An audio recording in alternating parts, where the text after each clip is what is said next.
तो है गाइस, स्वागत है आपका एक और नई फ्रेश वीडियो में। और इस वीडियो में हम लोग बात करने वाले हैं एक टॉपिक के बारे। हम लोग आज बात करने वाले हैं ट्रीटमेंट ऑफ जो प्राइमरी ट्रीटमेंट होता है और सेकेंडरी ट्रीटमेंट किया जाता है सीवेज का। हम लोग उसके ऊपर आज अपना टॉपिक है अपना। मैंने यहाँ पर नोट्स बना के रखी हुई हैं और मैं आपको पॉइंट बाय पॉइंट आपको एक्सप्लेन करूँगा। इधर ये देख सकते हो आप। तो मैं पॉइंट बाय पॉइंट इसको एक्सप्लेन करूँगा और आपको इसके PDF नोट्स भी मिल जाएंगे आपको डिस्क्रिप्शन में। तो चलिए शुरू करते हैं इस वीडियो को। मेरा नाम है दानिश और आप देख रहे हो स्टूडेंट रिव्यूअर। Let's begin. यहाँ पे मैं इसको अब मैं अपने स्क्रीन को साइड में कर लेता हूँ और आपको यहाँ पर ले चलता हूँ अपने नोट्स पे और उस पर मैं आपको समझाऊंगा स्टेप बाय स्टेप। तो शुरू करते हैं चलिए वीडियो। हम लोग पढ़ रहे हैं प्राइमरी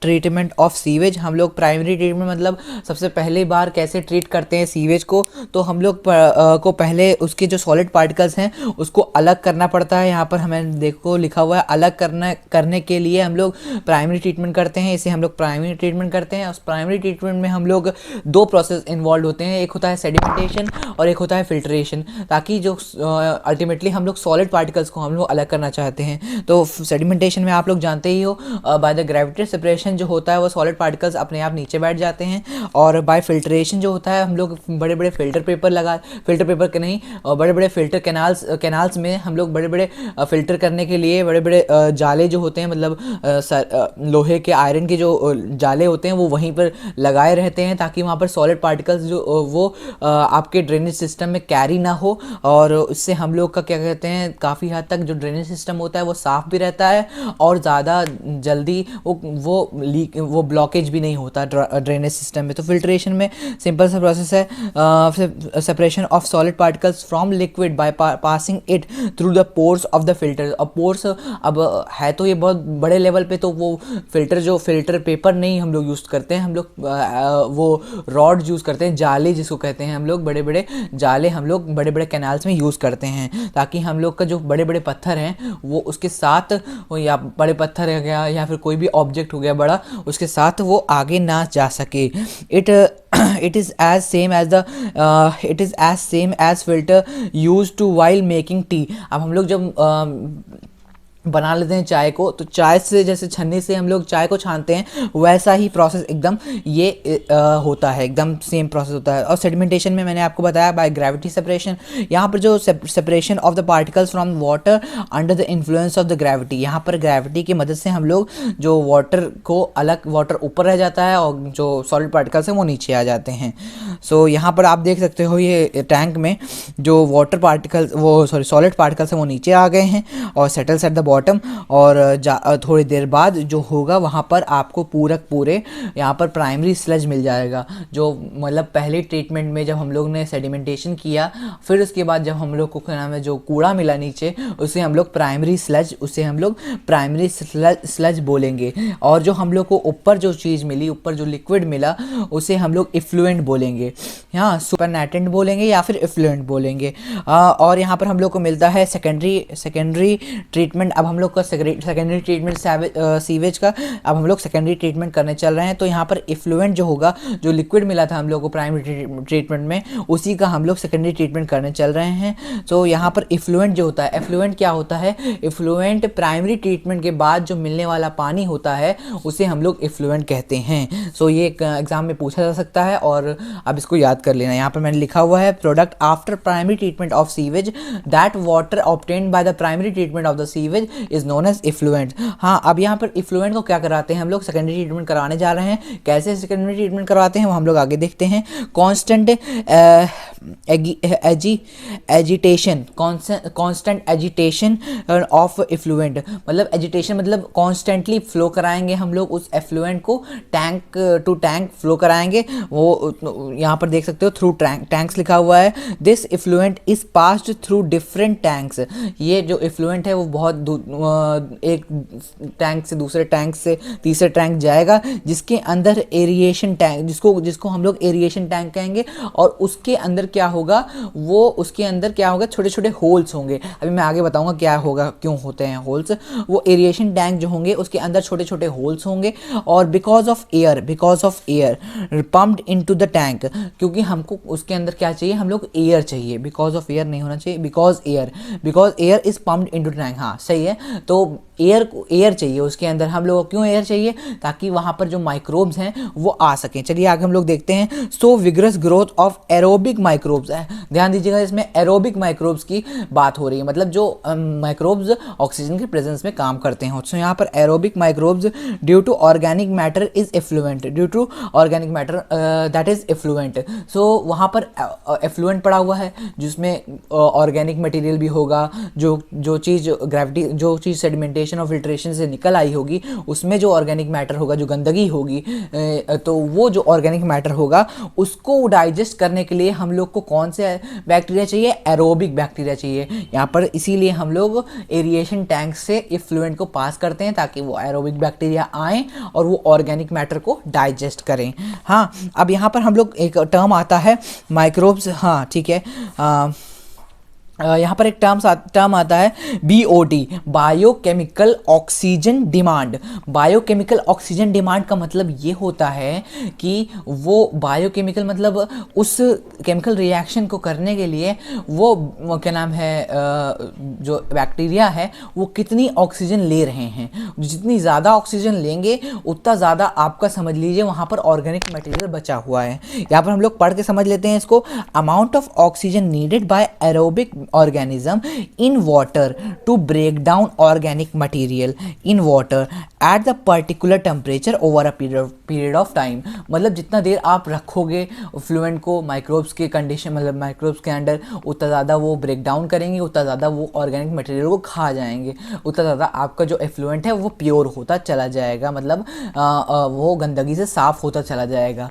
तो यही काम हम लोग यही करवाते हैं सेकेंडरी ट्रीटमेंट में वो एफ्लुएंट की। सो यहाँ पर हम लोग अमाउंट ऑफ, यहाँ ऑक्सीजन क्या मतलब प्ले करता है रोल? ऑक्सीजन ये बताता है वो कितने ऑक्सीजन कंज्यूम कर रहे हैं, as they are aerobic bacteria not anaerobic. So aerobic bacteria की होने की वजह से वो ऑक्सीजन कंज्यूम करते हैं, और वही ऑक्सीजन जो कंज्यूम करते हैं वो वही ऑक्सीजन को हम लोग मेजर करते हैं BOD में। Constant agitation and pumping of air are the two factors. ये दो फैक्टर्स हैं, कांस्टेंट पंपिंग ऑफ एयर और एजिटेशन। मतलब कांस्टेंट पंपिंग, वहाँ पर एयर का आना, एयर का फ्लो होना थ्रू दो एरिएशन टैंक्स, और उनका क्या नाम है, और एफ्लुएंट का टैंक टू टैंक ट्रैवल करना। ये दो फैक्टर हैं which encourage the growth of aerobic bacteria. अब वहाँ पर ग्रोथ कैसे हो रही है? यही दो फैक्टर्स की वजह से हो रही है। किसकी ग्रोथ? एरोबिक बैक्टीरिया की ग्रोथ। तो वो दो फैक्टर्स की वजह से हो रही है। वो एक पहली क्या नाम है यहाँ पर पहला फैक्टर ये है कि वो उनका कॉन्स्टेंटली एजिटेशन कराया जा रहा है, कॉन्स्टेंटली वाटर जो है वो मूव हो रहा है, और जो भी ऑर्गेनिक मटेरियल है वो अगर नीचे है तो वो ऊपर आ रहा है, और जो क्या नाम है जो डाइजेस्ट हो चुका है वो मतलब वो कॉन्स्टेंटली मूव हो रहा है। तो एक तरीके से सारा नीचे वाला भी ऊपर आ करके वो डाइजेस्ट हो जा रहा है थ्रू बैक्टीरिया।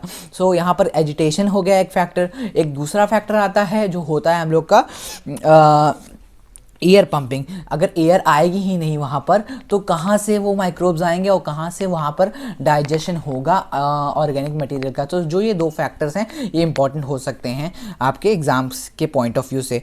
सो दूसरा, अब हम लोग नोट डाल के यहाँ पर लिखा हुआ है मैंने, यहाँ नोट डाल के लिखा हुआ है कि यहाँ पर अमाउंट ऑफ ऑर्गेनिक मटेरियल, यहाँ पर एक इससे निष्कर्ष निकाला जा सकता है। Amount of aerobic amount of organic material increases.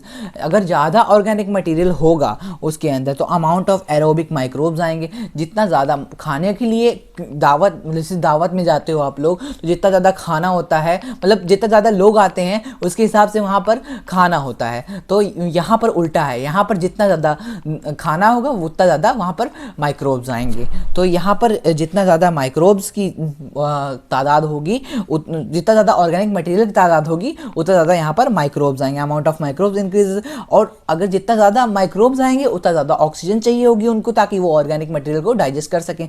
तो उतना ज़्यादा हम लोग को O2 रिक्वायर होगा एरिएशन टैंक में। उनको एरिएशन टैंक कहा जाता है जिसके थ्रू हम लोग एजिटेशन कराते हैं इफ्लुएंट का। ठीक है, कंक्लूजन, इससे कंक्लूजन क्या निकलता है, lesser the value of BOD, अगर वहाँ पर कम मात्रा में ऑक्सीजन यूटिलाइज हो रही है, इसका मतलब जो ऑर्गेनिक मटेरियल है ज़्यादातर वो साफ कर चुके हैं, मतलब ज़्यादातर वो साफ हो चुका है, किसके थ्रू, बैक्टीरिया के थ्रू। बैक्टीरिया ने ज़्यादातर उस मटेरियल को, मतलब ऑर्गेनिक मटेरियल को खा चुके हैं वो लोग।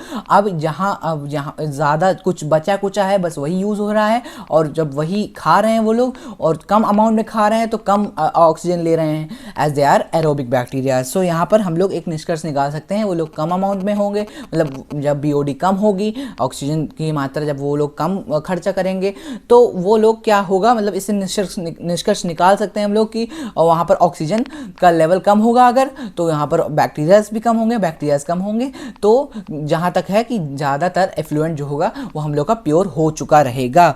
यहाँ पर मैंने ये ग्राफ बनाया हुआ है, मतलब एक माइंड मैप जो यहाँ पर दिखाएगा आपको क्या नाम है, कैसे कैसे आपका ट्रीटमेंट हुआ है सीवेज का। तो यहाँ पर सीवेज था, प्राइमरी ट्रीटमेंट हुआ, प्राइमरी ट्रीटमेंट में यहाँ पर हम लोग को प्राइमरी स्लज मिला और यहाँ पर प्राइमरी एफ्लुएंट मिला। इसकी हम लोग ने इसका हम लोग ने वो कराया, कॉन्स्टेंटली एजिटेशन कराया और एरिएशन टैंक में इसको रखा।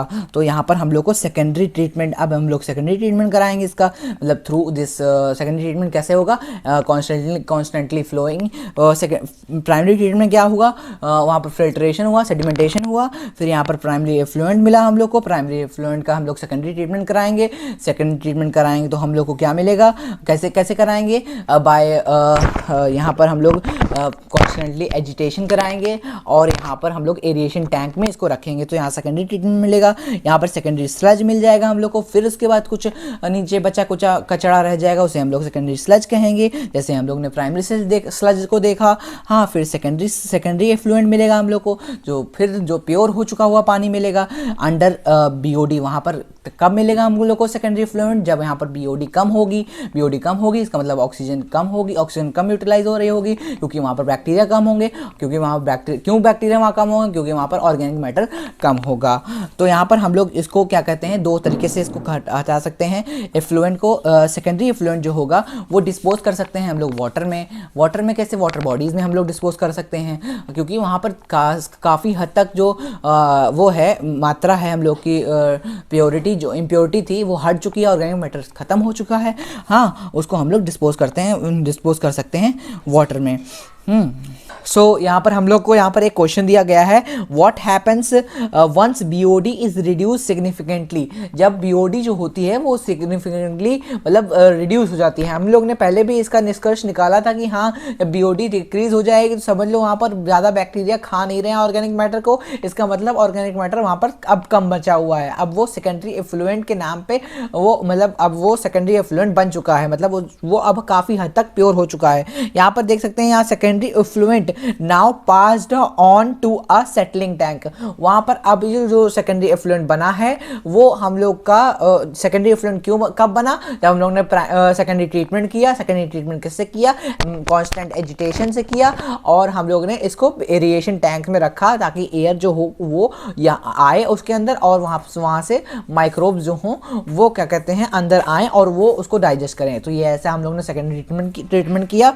तो यहाँ पर हम लोग ने कॉन्स्टेंटली एजिटेशन करवाया। तो यहाँ पर हम लोग ने उसको क्या नाम है, सेकेंडरी एफ्लुएंट को, तो हम लोग ने सेकेंडरी एफ्लुएंट को यहाँ पर हम लोग ने उसको सेटलिंग टैंक में प्रेस करवाया। एक टाइप का टैंक है वहाँ पर, सेटलिंग टैंक को कहते हैं, को हम लोग उस टैंक को सेटलिंग टैंक कहते हैं। जब यहाँ पर बैक्टीरिया मास जो हुआ, जब उसमें थोड़े बहुत बैक्टीरिया जो बचे हुए थे वो नीचे बैठने लगे। कहाँ बैठने लगे, उसको नीचे बैठने लगे, सेडिमेंट करने लगे at the bottom of the settling tank. हाँ, तो वहाँ पर वो क्या कर रहे थे, वो क्या बना रहे थे, एक एक्टिवेटेड स्लज बना रहे थे। एक्टिवेटेड स्लज क्यों, क्योंकि उसके अंदर पहले से एरोबिक बैक्टीरिया जो थे वो प्रेजेंट थे, वो उसे हम लोग एक्टिवेटेड स्लज कहेंगे। क्या कहेंगे उसे हम लोग, एक्टिवेटेड स्लज कहेंगे। एक्टिवेटेड स्लज कब कहाँ बन रहा है, एक्टिवेटेड स्लज सेटलिंग टैंक्स में बन रहा है। क्यों बन रहा है, क्योंकि जो बैक्टीरिया है सेकेंडरी एफ्लुएंट में वो सेटल डाउन करके उसके बॉटम पे बैठ जा रहे हैं। हाँ, अब यहाँ पर in aeration tank to act as a starter. अब यहाँ पर जो जो वो बैक्टीरिया जो बैठे हुए थे उसको ले करके हम लोग स्टार्टर के तौर पे, हम लोग ने जैसे कर्डलिंग में पढ़ा था कि हाँ कर्ड में हम लोग क्या कहते हैं, पहले से हम लोग थोड़ा सा कर्ड डाल देते हैं, फिर उसके बाद उसके ऊपर मिल्क डाल देते हैं उसके अंदर। तो यहाँ पर वो जो कर्ड है वो क्या नाम है एज अ स्टार्टर यूज़ हो जाता है उस कर्ड को आगे फर्दर कर्ड को बनाने में। तो यहाँ पर भी वैसे ही कुछ हो रहा है। यहाँ पर हम लोग जो है यहाँ पर सेकेंड जो स्लज मिला हम लोग को, एक्टिवेटेड स्लज मिला सेकेंडरी इफ्लुएंट से, जो कि हम लोग सेटलिंग टैंक में गया और वहाँ पर सेकेंडरी इफ्लुएंट से हम लोग को स्लज मिला जो कि एक्टिवेटेड था। एक्टिवेटेड क्यों था? क्योंकि उसके अंदर वो बैक्टीरिया पहले से प्रेजेंट थे। हम लोग को ज़्यादा मतलब अभी मैं बताता हूँ आगे। तो यहाँ पर हम लोग को स्लज मिला, वो एक्टिवेटेड स्लज वो हम लोग ने डाल दिया प्राइमरी क्या नाम है एरिएशन टैंक में। एरिएशन टैंक में क्यों? वो आगे चल के अगले प्रोसेस में डाल दिया ताकि वो प्रोसेस जो है वो मतलब उसका इंतज़ार ना करना पड़े, हम लोगों को बैक्टीरिया का इंतज़ार ना करना पड़े। मतलब ये कहो इस बात को कि हाँ जो दावत खाने वाले लोग आए हुए थे वो उनको अलग दावत में भेज दिया हम लोग ने, जहाँ फिर से नया इंतज़ाम हो रखा था। तो इससे हम लोग ऐसे समझ सकते हैं। सो यहाँ रिमेनिंग पास्ड ऑन, अब जो थोड़ा सा हम लोग ने स्लज लिया जो स्टार्टर में था, जो कि हमारा एक्टिवेटेड स्लज था, वो हमने निकाल करके हम लोग ने प्राइमरी एरिएशन टैंक में डाल दिया। उसमें प्राइमरी ट्रीटमेंट के बाद जो आया था हम लोग के पास, हाँ उस सेकेंडरी ट्रीटमेंट करने के लिए। सो यहाँ पर जो क्या नाम है एरोबिक यहाँ पर रिमेनिंग जो थोड़ा सा ही डाला था ना हम लोग ने, और बाकी जो एक्टिवेटेड स्लज मिला वो क्या हुआ, बाकी का जो एक्टिवेटेड स्लज मिला उसे हम लोग कैसे ख़त्म करेंगे? उसे हम लोग एनएरोबिक बैक्टीरिया उसके ऊपर लाएंगे। तो वो एरोबिक स्लज जो था, एरोबिक बैक्टीरिया का जो एक्टिवेटेड स्लज था, एरोबिक बैक्टीरिया का जो एक्टिवेटेड स्लज था वो मारा जाएगा, क्योंकि वहाँ पर हम लोग ने एनएरोबिक बैक्टीरिया को उसके ऊपर ला दिया। तो ऐसे करके हम लोग का सारा जितना भी कचरा था नीचे वाला एक्टिवेटेड स्लज वाला वो ख़त्म हो जाएगा और हम लोग ने इसको स्टार्टर के तौर पे भी यूज़ कर लिया। अब इसका हम लोग एक बढ़िया सा माइंड मैप क्या नाम है देखते हैं, क्योंकि जो ये माइंड मैप है मेरे अमन सर ने बताया है, बहुत अच्छा पढ़ाते हैं वो भी।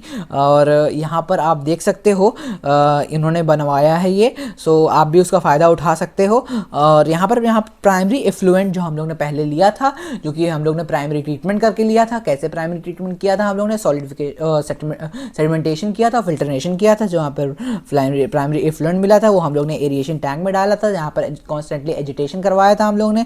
जहाँ पर एयर होल्स थे वहाँ से माइक्रोब्स आए, उसको डाइजेस्ट किया। फिर हम लोग ने इसको क्लैरिफिकेशन टैंक, मतलब यहाँ पर सेटलिंग टैंक समझ लो उसको, ये समझ लो आप सेटलिंग टैंक। यहाँ पर जो सेकेंडरी इफ्लुएंट मिला हम लोग को वो क्या नाम है, हम लोग यहाँ पर देख सकते हो ये सेटलिंग टैंक है ये। और सेटलिंग टैंक से हम लोग को क्या मिला? एक्टिवेटेड स्लज मिला, जैसे हम लोग ने पिछली बार बात किया था, जिसे हम लोग डालेंगे किसमें? प्राइमरी इफ्लुएंट में डालेंगे, एरिएशन टैंक में डालेंगे, ताकि उसका एज अ स्टार्टर हम लोग इसको वो एक्टिवेटेड स्लज को हम लोग एज अ स्टार्टर यूज़ कर सकें किसमें? एरिएशन टैंक में। सो यहाँ पर एक्टिवेटेड स्लज जो है वो यहाँ पर हम लोग को दिख जाता है, क्योंकि ये सेटलिंग टैंक है। यहाँ पर क्लैरिफिकेशन टैंक इसलिए क्लैरिफायर सेटलर यहाँ पर मैंने लिखा है इसको आप सेटलिंग टैंक भी कह सकते हो। तो यहाँ पर जो है, यहाँ पर इसका दो पार्ट में, मतलब 3 पार्ट में इसका जो प्रोडक्ट है वो जाएगा। एक तो उसका जो एफ्लुएंट है, मतलब जिसका जो पानी है वो जाएगा वाटर बॉडीज़ में जा सकता है। हाँ, दूसरा उसका पानी तो चला गया वाटर बॉडीज़ में। तीसरा जो वहाँ पर वेस्ट जो स्लज था जो एक्स्ट्रा बचा हुआ था स्टार्टर के, तो एक अब पहले जाएगा स्टार्टर में, उसका जो एक्टिवेटेड स्लज था कुछ चला जाएगा स्टार्टर में, किसमें? प्राइमरी इफ्लुएंट में। कुछ चला जाएगा क्या नाम है हमारा एनारोबिक बैक्टीरिया के प्रेजेंस में, ताकि वो जो एरोबिक बैक्टीरिया था जो पहले डाइजेस्ट कर रहा था वो मर जाए, उसके प्रेजेंस में चला जाएगा एरोबिक बैक्टीरिया, उसको एनारोबिक बैक्टीरिया एरोबिक बैक्टीरिया को खा जाएगा। सो यहाँ पर हम लोग जो तीसरा पाथवे जाएगा वो वाटर बॉडीज में चला जाएगा, जो कि हम लोग एकदम जो प्योर कह सकते हो जहाँ तक हम लोग प्योर कर सकते थे वहाँ तक हम लोग ने किया और उसको वाटर बॉडीज़ में हम लोग ने भेज दिया। सो यहाँ पर ऐसे कंप्लीट होता है हम लोग का प्राइमरी ट्रीटमेंट और secondary treatment of sewage. So hope आपको ये वीडियो समझ आया होगा, और अगर समझ आया तो प्लीज़ लाइक करिएगा, और आपको यहाँ पर सारे जो PDF के नोट्स हैं वो आपको डिस्क्रिप्शन में मिल जाएंगे। सो होप आपको ये समझ आया होगा। सो वीडियो को लाइक कीजिएगा और चैनल को सब्सक्राइब कीजिएगा फर्दर ऐसे वीडियो लेने के लिए। So thank you guys for watching and have a nice day and good bye.